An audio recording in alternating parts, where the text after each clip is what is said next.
নমস্কার, আবারও চলে এসেছি একটা নতুন ভিডিও নিয়ে ডিম ভাপা রেসিপি। আমরা কিন্তু ডিমের অনেক রকম রেসিপি খেয়ে থাকি, এটি কিন্তু তার মধ্যে অন্যতম।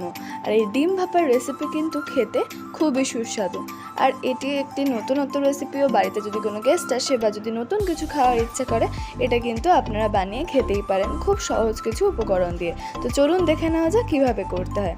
প্রথমে দেখুন, আমি এখানে সাদা কালো সর্ষে আর কাঁচা লঙ্কা আমরা এখানে বেটে নেব। আর তার সাথে আমরা এখানে বেটে নেব পোস্ত।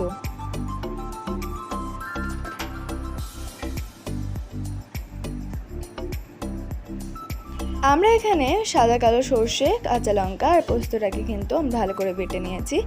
এরপরে আমরা নিয়ে নিয়েছি ডিম। এরপরে আমরা একে একে সব ডিমগুলোকে একটা বাটিতে ভালো করে ফাটিয়ে নেব।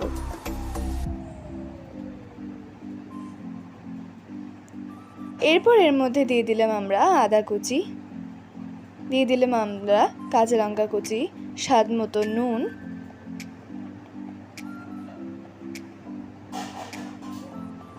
আর তার সাথে দিয়ে দিলাম গোলমরিচ গুঁড়ো। তারপরে ভালো করে ডিমটাকে আমরা এভাবে ফেটিয়ে নেব। আমরা যেহেতু অনেকটা অ্যামাউন্টে করব, তাই আমি এখানে অনেকগুলো ডিম নিয়েছি। আপনারা কিন্তু পরিমাণ মতো নেবেন। এরপরে একটা বাটিতে, এরকম ফ্ল্যাট বাটি যেন হয়, সেখানে আমরা ভালো করে তেলটাকে মাখিয়ে দেব, যাতে ওঠানোর সময় প্রবলেম না হয়। তারপরে আমরা ডিমটাকে এর মধ্যে দিয়ে দিলাম। এবারে একটা কড়াইয়ে আমরা দিয়ে দিচ্ছি জল। তারপরে এই গ্যাসটা অন করে আমরা এখানে বাটিটা দিয়ে দেব। এমন দেখবেন যেন জলটা টিফিন বক্সের ভিতরে না ঢুকে যায় কোনোভাবেই। তারপরে ভাপানো হয়ে গেলে দেখুন কি সুন্দর একটা টেক্সচার চলে এসছে। এরপরে আমরা একটা ছুরি দিয়ে ভালো করে এরমভাবে একটা শেপে কেটে নেব। আমরা কিন্তু এখানে ডায়মন্ড শেপের কাটছি, আপনারা চাইলে অন্য শেপেও কাটতে পারেন, তবে ডায়মন্ড শেপটা যেহেতু একটু বেশি ইজি, তাই আমি এভাবেই কেটে নেব। এরপরে সেই কড়াইতেই আমরা যেহেতু এটাতে ভাপিয়েছিলাম, তার জন্য কড়াইটা এরকম কালো দেখাচ্ছে। যাই হোক, তারপরে এর মধ্যে আমরা দিয়ে দিলাম সর্ষের তেল, তার মধ্যে দিয়ে দিলাম আমরা গোটা গরম মশলা, তেজপাতা, তার সাথে দিলাম জিরে। এরপরে এর মধ্যে আমরা যে সর্ষে বাটাটা ছিল আর পোস্ত বাটাটা ছিল, সেটা আমরা এর মধ্যে দিয়ে দিলাম। দিয়ে দিলাম আমরা স্বাদ মতো নুন, আর দিয়ে দিলাম পরিমাণ মতো হলুদ গুঁড়ো।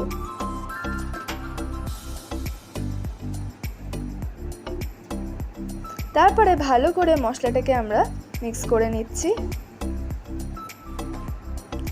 এরপর এর মধ্যে দিলাম আমরা জল। যে বাটিটায় আমি সর্ষে পোস্ত বেটে রেখেছিলাম, সেটাকেই ধুয়ে আমরা একটু জল দিয়ে দিলাম। তারপর এর মধ্যে দিলাম আমরা লাল লঙ্কার গুঁড়ো।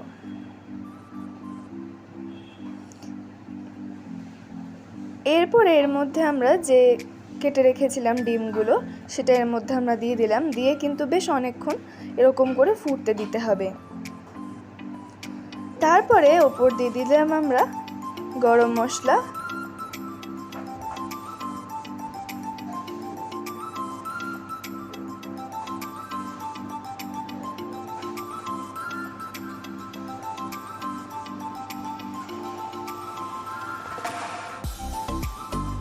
তারপরে দিয়ে দিলাম আমরা ওপর দিয়ে ঘি। তো এভাবেই আমরা গরম গরম সার্ভ করব ডিম ভাপার রেসিপি।